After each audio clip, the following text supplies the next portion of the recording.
2017年9月、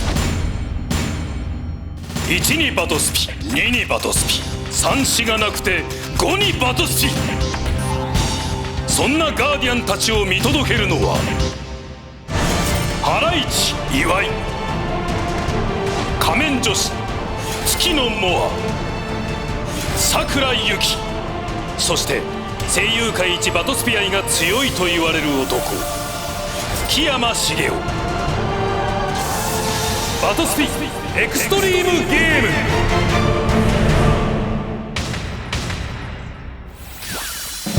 バトスピエクストリームゲーム特別編。賞金30万円をかけた個人戦キングトーナメント開催。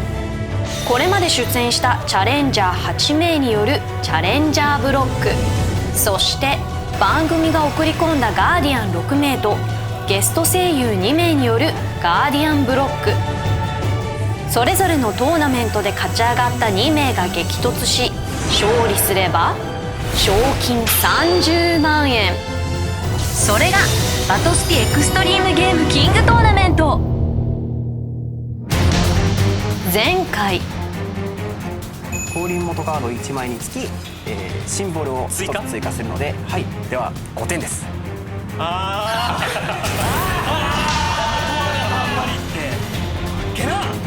今地の底にある人気をグッと上げて、もう小川さん超えて、そうですね、ファビュラスになりたいと思いますね。しかし敵を許しでアタック。こちらからじゃないです。ないです。じゃあライフで受けます。ありがとうございました。優勝候補の2人が順当に勝ち上がり、準決勝進出。ガーディアントーナメント1回戦第4試合。エントリーナンバー7、2人目の豪華ゲスト声優降臨。菅沼久義。文化放送で放送中のラジオ番組バトスピ大好き声優の生放送の MC。 バトスピ初期から遊んでいる古参バトラーで、誰かが使用している強いデッキをそのまま使用することで有名。ラジオで行われる生バトルでは凄腕声優バトラーを何人も倒したことのある大物食いバトラー。今回は台風の目になれるのか。僕今日そのキーカードを持ってきてますので、このですね、僕がデザインさせていただいたギオアントレスというカードをですね、フィールドに出せればいいなと思っております。それ出れば勝てます。これ出たら、勝てないです。勝てない。はい。こいつ召喚時にソウルコア使っちゃうんですよ。こいつを出したらあまり勝てないんです。これは自分のポリシーとして出して勝ちたいなと思っております。対する最後のガーディアンはエントリーナンバー8、紫のガーディアン坂口周平。バトルスピリッツバーニングソウルで赤い長頼役を演じた声優。バトスピ情報番組バトスピやろうぜでナレーターを務め、その実力は魔王と呼ばれるほど。そんな坂口には今回の対戦相手菅沼に対してある特別な思いが。こういう撮影してやるバトルの中で1回彼とやって、そこで負けて終わってるんで悔しかったですね。はい、この場を借りてリベンジを果たしたいなとは思いますけど。マルガス潰してやんか。果たして勝ち上がるのはどっちだ。先攻紫のガーディアン坂口周平、後攻菅沼久代さんです。ゲートオープン開放。じゃあ先攻もらいます。はい。どうか。なんか修行してきたみたいな格好になっちゃった本当ですね。この日のために渋い戦いですね。さあ、そして声優として参加していただきました菅沼さん。はい。これ菅沼さんのことはやっぱレジェンドに聞くのが一番いいな。ああ、そうかもしれない。どういったプレイヤーなのか。いやー、もうなんでしょうね。まあ多分戦友会におけるコピー王ですね。もう強いデッキ大好き、キラキラカード大好き。私も菅沼さんと対戦したことあるんですけど、見事に負けました。強いデッキで。やっぱ強いんですね。はい。古代怪獣ゴモラを召喚します。だからね、流れに乗っちゃうと多分止められないぐらい強い。何色？そしてゴモラ出ましたね。古代怪獣ゴモラ。はい、入ります。アタック時いゴモラでろんな効果が出てきます。フラッシュ。ウルトラマン。アクセルクルセイダードラゴン。はい。おっと早速消滅させました。アクセル打ってきましたよ。アクセルでスピリットの子は2個をリザーブに置くという効果でゴモラを消滅させました。ライフを1点も取らせない。何もさせてくれない。落ち着きがすごいですね。ゼロコストタモーさあゼロコストで出しました。1コストの1軽減クルセイダードラゴン。早い。もう2体出た。いつものこの手が出ましたよ。はい。指で計算する。指で計算しております。これある種ルーティンです。クリスタニード。いやこれ早いな。3体。バーストする。バーストも。いやこれはあっという間に菅沼さんピンチです。菅沼さん。ファースト困ってんじゃん。明らかにやばい顔してますよ。フラッシュないです。ないです。ライフでいけます。コアもないからね。そうなんですよね。コア使っちゃいましたよね。早いな。これ確かどっかの番組でフラッシュは坂口さん負けてるんですよ。ないです。そうなんだからどっかで公式で1回リベンジしたいって言ってたんです。今日それが叶うかもしれない。じゃあもう今日リベンジだ。タモリ。フラッシュないです。フルパンチ。ライフ。じゃあ紫。ステップ終了。はい。周平さん多分ゼロコスト最初にあったけれども先行だけどあえて出さなかったんでしょうね。なるほど。返しのターンで。手がコスト使う、コア使うまでまた。さあ菅沼さんあっという間に山場です。山場です。早いですね今回今夜が山は。山場ですよ。先ほどの戦いと全然違いますね。バースト張った。そう。渋い顔でバースト張りましたよ。山場です。山場ですこれ。ギオアントレス召出た喚。これは自身がデザインされた。あ、そうなんですか。はい。 7コストで1つソルコア、はい、使いまです。かいの出しましたね。だってまあ召喚時で1個増えて、で、ソルコア使ったことによって3つ増えま4す。つ増える。ブースト。いやとはいえだよね。とはいえ相手3体立ってるんで菅沼のライフは2しかない。届きますね。届いちゃう次のターン渡したら。これあいつどうするんだ。はいはい。なんかバーストが気になりますけどね。エンド。はあなるほど。アタックス入ります。はい。クルセイダードラゴン。まあライフというわけでバーストを開くか。現象時ですか。フラッシュはないです。ないです。ブロック。はい。あらここでもうブロック。フラッシュブロックする。ないです。こちらもないです。はい、じゃあ解決で。はい。破壊で破壊に合わせて。ナイトライダー召喚。紫のフィリトが破壊された時、破壊時効果が手札からノーコストで召喚できノーます。コスト召喚。破壊後のバースト。はい。妖刀村雨。で破バースト効果壊後バースト。村雨。リザーブ。リザーブへ。はいナイトライダーにダイレクトブレイブする形で。はい。じゃあアタック継続で。はい。会社のマジックあるかな。アタックダブルシンボルですよもう。くじ効果。気軽に破壊できないです。今バーストを読んでますよ。坂口さん。ヒーロー状態の使わないです。使う。はい。やはり使わない。ダブルシンボル。はい。フラッシュ。白章で、白章持ってた1、2、3、4つで、はいソウルコアがないので、はい1体お戻りをじゃあ、ナイトライダー。はい。いやーでもそれ戻したとしてもまた帰ってくるだけなんで。はい。アタック中です。中。アタック中。どういうことだいつ。リアクションがいいな。ライフで受け。破壊時バーストじゃないというの受けることによってバースト発動。はい。ダイナバースト。破壊するやん。 BP1 枚から相手のスピリットアルティメットいった破壊なので、はい。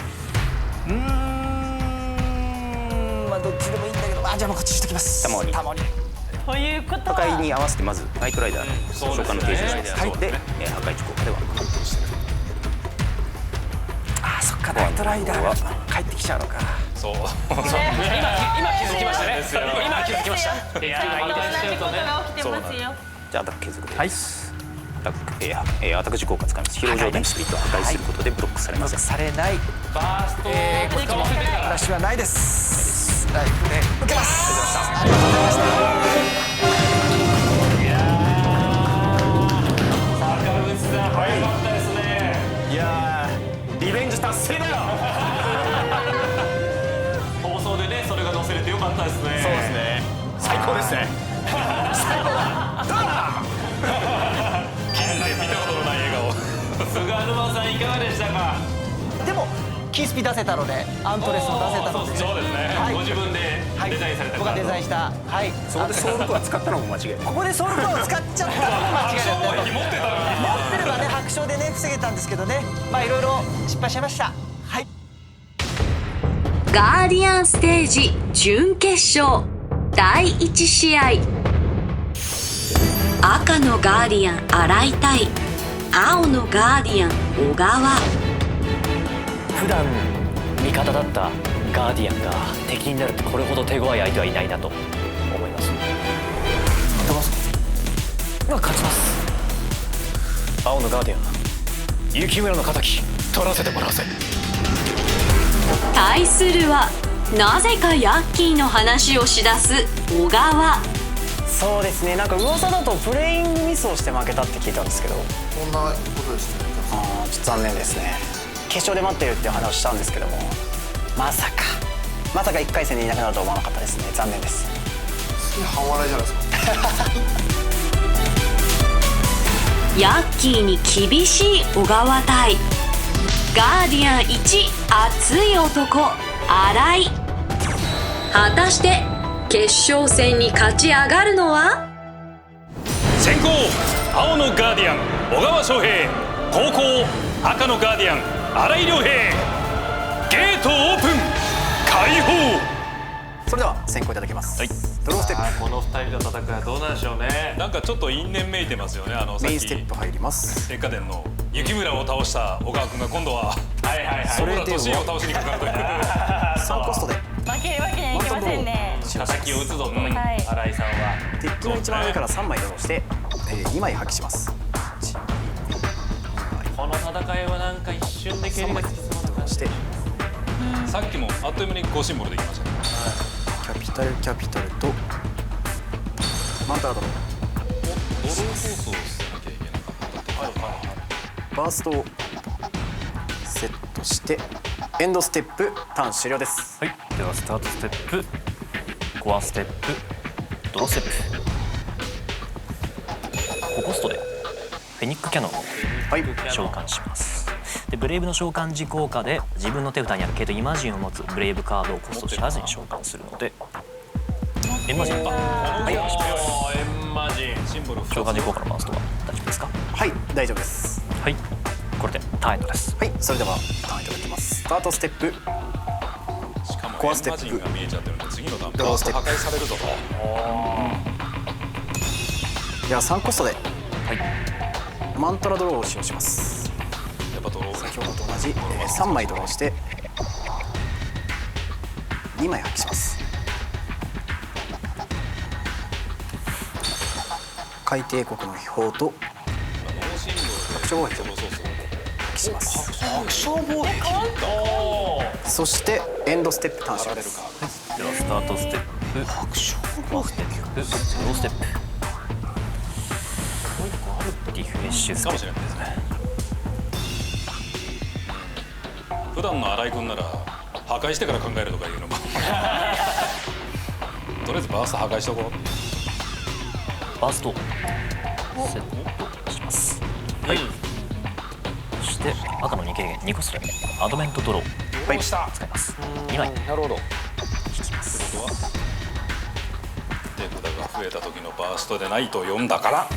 その後デッキの上から3枚オープンして、降臨カードを加えることができるんですけれども、その効果は使いません。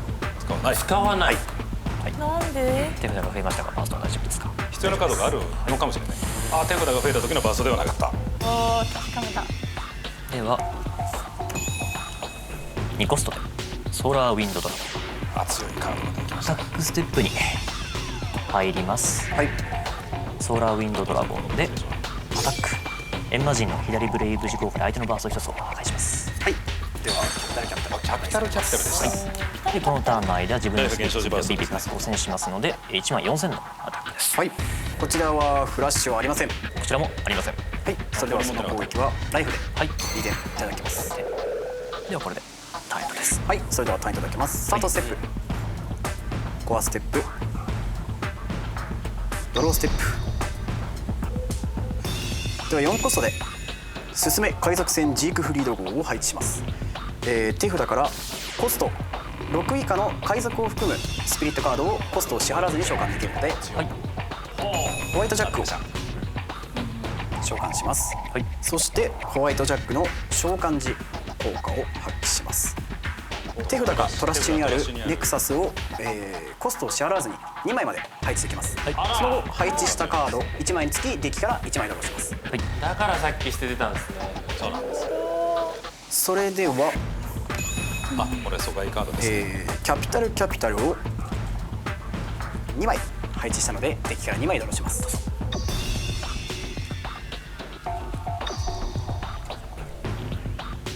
それではアタックステップ入ります。来ました。竜王海賊団船長ホワイトジャックで動いた。アタック。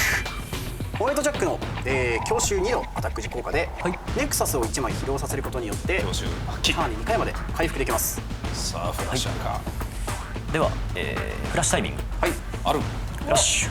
手札から構成ダイナリストハイペリオンを降臨。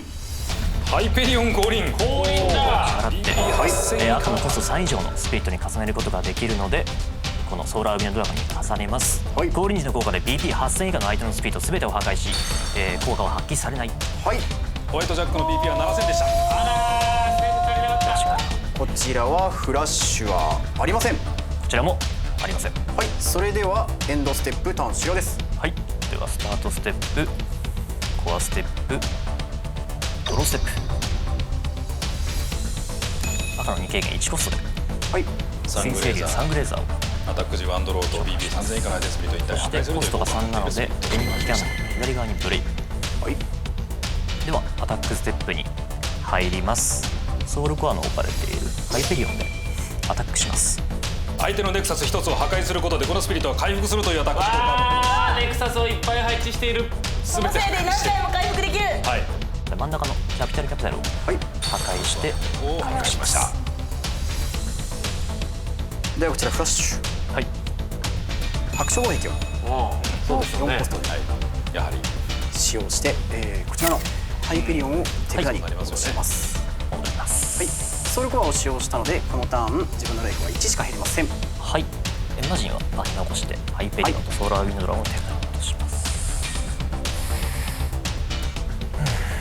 さああと1点取りに行くか。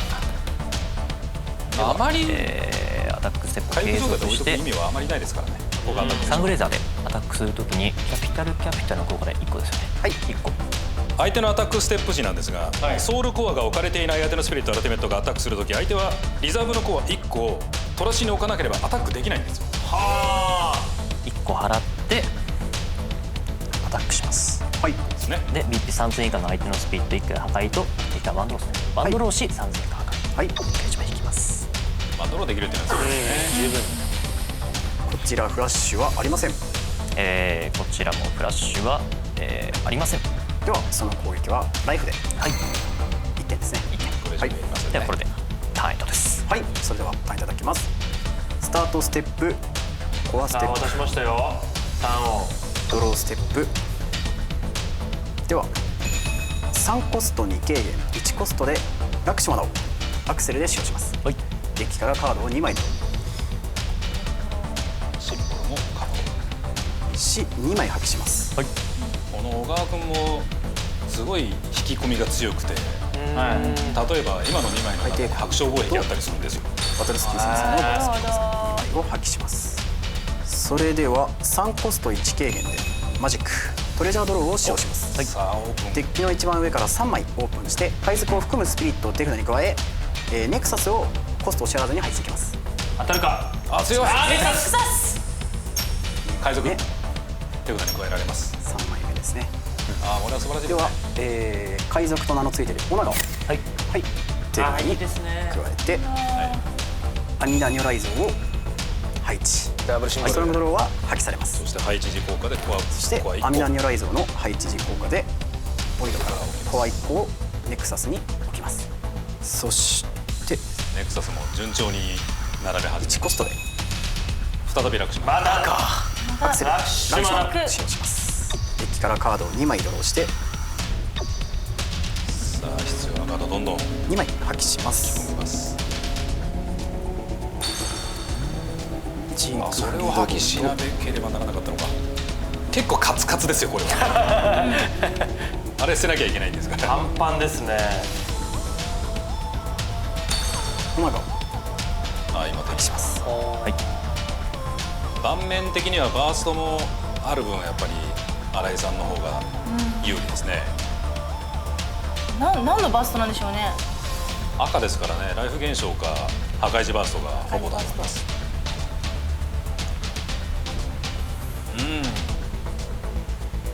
結構彼はプレイングのスピードは速いんですけど、置いてエンドステップターン終了です。なかなか見ないです。はいではスタートステップあ、動けなかったやっぱり。動かない動けない駒が揃ってないんですね。多分どうするんだ。赤が殴り殺しに来るよ。新井君としてはチャンス。チャンスです。ライオウリュウジークブルムを召喚するときに、効果でライフの数とコストが同じになるので5コストの、3軽減2コストでジークブルムを召喚します。進めます。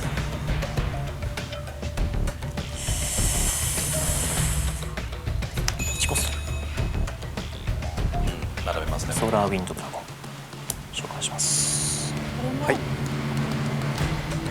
いいですね。アタック時にバンバン破壊していくスピリットが並ぶのがさすが赤。アタックステップに入ります。おお、来た。見れるのか。ライオウリュウジークブルムでアタックします。アタック時効果攻撃とす。相手は可能であればブロックする。はいではこちらフラッシュはいマジック百消防壁やはりおお、持ってた。来た。 3枚目です。3枚も来てたんだ。ここのサンクレーザーをはい手札に手札に取ります。フェニックキャノンは残す。戻してもよかったんですか。これ戻す選択肢も今ありましたよね。ネットかかりできるフ。ラッシュ考えます。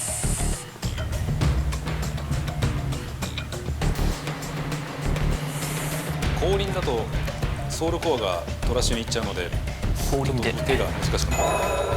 新ジークフリードなるほど。ソウルコアを払ってジークフリード。ジークブルムを降臨させます。もう一個のっけときたかった。こちらフラッシュはありません。こちらもありません。ではその攻撃は、ライフで、はい、いただきます。そっか、これで新ジークは何か意味があるかな。それでは与えていただきます。スタートステップあんまり意味がなかったような気がします。ドローステップこのドロまあしかしこれで白書を3枚使いましたから、このターンでーやりきるしかないですね。行くしかない。取りに来るんじゃないでしょうか。どうするんだ。それでは、9コスト9コストということはすだし、出ジークフリードた。アビスを6コストで召喚します。これはまさか頼みの綱。ジークフリードアビスを降臨元にするような気がします3コスト2軽減1コストで、バトルスキー先生のバトスピ講座を配置します。なるほど。配置時効果でジークフリードアビスのレベルを、最大に、このターン最大にします。アタックステップ入ります。ジークフリードアビスでアタックします。足りるか。はいおそらく降臨ジークフリードアビス。アタック時の効果ってまあ特にないですね。はい。フラッシュ。フラッシュはありません。なかった。ではこちらフラッシュでジークフリードアビスに、降臨します。さあ降臨時効果大公開が見られます。大公開。降臨時効果の大公開で、ネクサスを3枚、はい、スピリットの下に降臨元として追加したそのネクサス1枚につき相手のスピリット追加したカード1枚につき相手のスピリットを破壊することができるので、この3体を破壊してブロッカーがいなくなりました。このままいけるのか。 BP が、2万2000レベル3で攻撃中です。はい、フラッシュはありません。こちらもフラッシュはありません。どうなる。ではそのアタックはライフで、はい、受けるときに、レベル2、3のアタックと相手がブロックされなかったときに降臨元のカード1枚につきシンボルを1つ増やすので、シンボルが2個です。はい、ではライフでお願いします。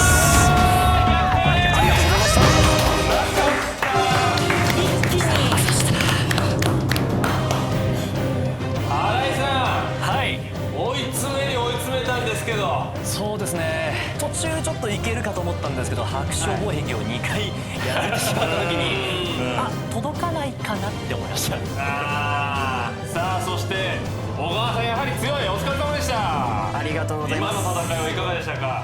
正直な話を言うと、完全に負けたって思いましたね。いつもは楽しむようにバトルしようと思ってるんですけど、今回ばかりは楽しむ気持ちが途中からなくなるぐらい真剣に集中してました。はい、ということで小川さんが決勝進出ということで、お二人お疲れ様でした。お疲れ様でし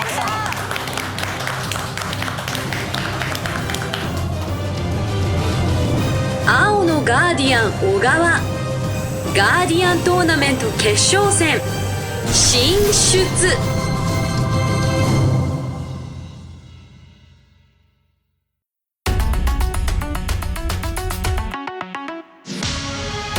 前回トーナメントとして面白いのが、新井君が勝ち上がってる状態で、これ山下君が勝つと、アニメ大好きな人から見るとまさかの夢の対決なんです。夢の対決。なるほど。小村俊家対烈火幸村の。なるほどなるほど。しかし山下が敗退しドリームマッチ実現ならず。そこで今回はエクストリームゲームスペシャルマッチ、小村俊家役新井良平対烈火幸村役山下誠一郎。夢の対決がここに実現。先攻赤のガーディアン新井良平、後攻山下誠一郎。それでは参りましょう。ゲートオープン開放。今日最強の赤バトラーが決まるな。トシ上等だぜ。かかってきな幸村、行くぞ。おう、最強の赤バトラー絶対赤だろうな。絶対赤だろうなお互い。頼むぞ、今度こそ頼むぞ。赤でしょ。最強のターンエンド、赤バトラー。ターンエンドだ。これは作戦だ。本当に赤でしょ。言っててください。赤にしてでしょうね。でしょうね。いい場じゃん。いいわ。いい場で心は赤。心が赤。対する新井はしょうがねえ。こいつを出すしかねえが。レイセップ来い。学園政府かエマジー召喚。お前もか。エマジーンだと。エマジーンちゃん召喚だぜ。お前。おいおい、最強の黄色バトラーの対決じゃねえかこれ。どうなんだ。おいおい待って待って。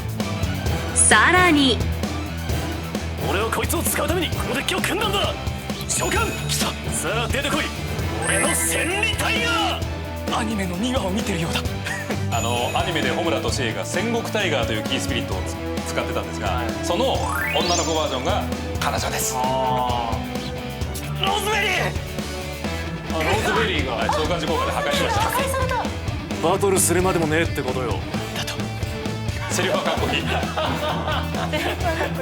でも今出したかっただけならきっと多分ね、コアも使い果たして基盤のカラオケとかでやってもらえないですかね。初めて使うぜ。俺が作ったカード。何トイレの水野さん。トイレの水をさかれた。そいつはカードは。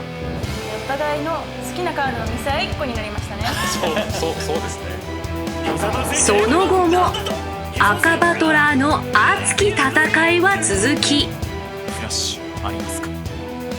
フラッシュありません。フラッシュなんで酔った今。ありません。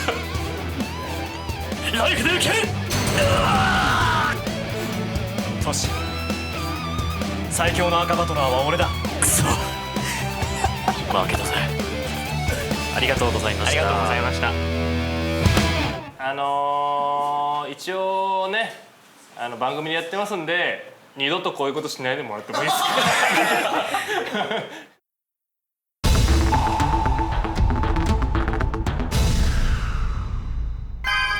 バトスピニュース。最高の未来広がってるんだって。9月30日土曜に発売予定のバトルスピリッツコラボブースターデジモン超進化の紹介です。ということでついにデジモンがバトスピのコラボブースターに参戦いたします。今回はコラボブースターの初収録されるダブル X レアオメガモンを紹介します。こちらです。本体以外でダブル X レアって初めてですもんね。そうなんですよ。ということでオメガモンは降臨で出せるのだけれども降臨条件が降臨中という特殊なものになっております。しかし降臨するのが大変な分ダブルシンボルで超強力な効果を2つ持っているスピリットになっておりますということですね。1つ目は、降臨時とアタック時にこのスピリットの BP 以下の相手のスピリットかアルティメット1体を破壊しターンに1回回復できる効果。なるほど。この流れ十分強いですけどね。強い。はい、もう一つはアタック時のフラッシュタイミングにこのスピリットの降臨を持つコスト9の降臨元カードを1枚破棄することで相手のライフを2個もトラッシュに置くことができる超強力な効果となっておりますね。この効果はウォーグレイモンにメタルガルルモンを降臨させてさらにオメガモンを降臨したらライフのコアを4個トラッシュに置くことが可能と。いやゲームエンド級だから強い強い。すごいですよね。はい、もうやばいですよ。ということでオメガモンはダブルシンボルでの連続アタックとフラッシュタイミングでの効果で相手のライフを一気に奪い取ることができるダブル X レアにふさわしい超強力なカードとなっていますと。みんなもですねウォーグレイモンとメタルガルルモンから降臨を狙ってみてほしいということですね。バトルスピリッツコラボブースターデジモン超進化はブースターパック6枚入り300円自販機ブースター4枚入り200円です。ぜひみんなゲットしてください。そして今日もう一つお知らせがあります。10月28日土曜にバトルスピリッツ降臨編第3章革命の神器が発売予定です。来ましたついに、降臨編第3章のメインスピリットは貴族性のジークフリードです。つい黄色か来ました。このジークフリードは高革命という新効果を持っており、うまくこの効果を発動することができれば勝利は間違いなしの強力な効果となっています。強く出たよ。出ましたよ。降臨と相性抜群の新ブレイブガンブレイブと強力なアクセルが大量に収録されているブースターにさらにそれに加えてですよ誕生石をモチーフとした特別な12体の X レアスピリット奇跡12章も、3種収録されておりますということでバトルスピリッツ降臨編第3章革命の神器は、ブースターパック8枚入り200円自販機ブースター4枚入り100円となっております。皆さんどれもぜひゲットしてください。よろしくお願いします。続いては9月のバトスピショップバトルのお知らせです。やってきました。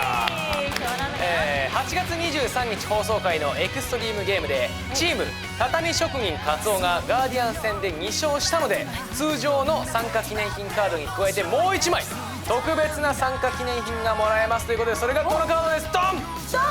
極限王国自由デアン。このカードが持っているエクストリームドライブは自分のデッキのカードを下から5枚だけ残しそれ以外のデッキトラッシュのカードを全てゲームから除外することで発動ができるという超強力な効果となっております。その内容はですね相手のスピリットとアルティメットを好きなだけ疲労させこのゲーム中この効果で疲労した相手のカードは回復できません。私が大好きな効果回復できない。さらにですよこの効果発揮後相手のトラッシュにあるカードを全てゲームから除外します救出もできないしみたいな。回復もできなければ相手のトラッシュも全て使うことができない。これめっちゃ好き。いやすごいカードです。暴れん坊ですねこちらもね。はい、ということで詳しくは公式ホームページをチェックしてください。ということで9月のショップバトルで絶対これを手にしてくれよ。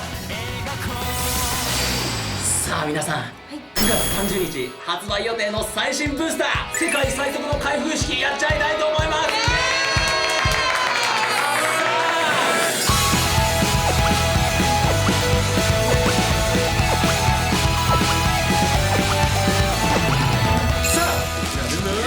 どん当てていきたいと思います。やらせていただきます。はい。私は1種類しかないダブル X レアを狙う。さあ来たー。やばい、俺もう超持ってる。オメガモン。俺1パック目だよこれ。ダブル X オメガモン。嘘でしょ。1パック目。嘘でしょ。俺超持ってる。やばい。もう俺いい。もうガチ確定じゃないですか俺。愛されてるな。あれっていうかどこに行ったんですか俺のオメガモンは。オメガモン。これすごいノックみたい。オメガモンはじゃあ当てて。X レア来ました。X レア。ズドン。X レア。マサレア。他にももうなんかオメガモンに全てを持っていかれている気がする。俺もちょっとなんか X レアあったんやろ。待って負けられない。ちゃんとね主人公8人の中のねパワーデモンね見ますからね。マスターレアピエモン。マスターレアピエモン。これパラレルだよな。すごいな。モンザエモン。何それ。これ古文なんですけど X レアと同じ仕様がしてあるし、そもそもモンザエモンってこれゲームのデバイスのイラストになってる。これ多分パラレル。俺すごいな。俺今日帰り死ぬかな。もういい帰り死ぬかもしれない。なんかあいつ空気読まないよ。すごい X4 パック目また X メタルガレルモン。こいつ究極体ですから。究極体。究極体。待ってはい、これ皆さん見たかったやつじゃないですか。すごい。このカードはデッキに何枚でも入れられるというマスターレアですよ。ディアボロモン。これちょっと50枚ぐらい欲しいかな。さあそして俺は5パック目マスターレアレオモン。いやすごいな。ほとんどマスターレア以上だと。 X レアアトラーカブテリモン。アトラーカブテリモン。田村さんね。すごい。いましたよ。初めてレアだけですけど、主人公のねアグモン出ましたからね。アグモン。オッケー。ベノムバンデモン。すげえ X レアガルダモン。なんか全部集まってんなあっちに。あっちに集まってんな。ちょうどいいとこあっちに集まってんな。レアモマジックはですね、ガイアフォース。フレームの BP プラスを無視して1万以下の相手スピリット1体を破壊、さらにカード名にグレイモンを含む自分のスピリット1体を回復させる。破壊して回復。そしてそのグレイモンはこれですね。グレイモン。いいシナジー。ちょっと待って。ダブル X 来いよ。X レア来ましたよ。天霊。これバトスピらしくない絵だな。エンジェウーモン。すっごいセクシーなやつですね。絵画ね。絵画のような。さあそしてきっとねみんなも大好きスカモンもいますからね。スカモン。マスターレアメタルシードラモン。かっこいい。マスターレア。俺この絵好きだわ。エテモン。いいっすねこれ。かっこいい。エテモン。これもでも嬉しいんじゃないですかね。シンフォニックバーストなかなかねこれ手に入らなかったですからね。シンフォニックバースト。いやそっちかいですよ。モンザイモンかわいい。モンザイモン。これってさっき言ってた。出たじゃないですか。パラレル。スカルグレイモン。本当だ。スカルグレイモン確かそうですね。ちょうどあった。スカルグレイモン。これパラレルバージョンとこれが通常バージョン。すごい。そういう楽しみもあるんだね今回。いいですね。なんか古文がパラレルになるっていうのも面白いですね。面白い。そして最後のパックはメタルグレイモンでした。いやー満足だろうこれは。じゃあゆきさん。はい。Xレア。桜井ちゃんの成績はマスターレア4枚。マスターレア4枚。 X レア2枚。そこが出てたんだ。僕はですね X レアは2枚。そしてマスターレアが3枚。勝ったじゃあ僕ですね。マスターレアがまず2枚、そして X レアが2枚。はい。そしてですよ、まさかの1パック目に引き当てたオメガモンダブル X です。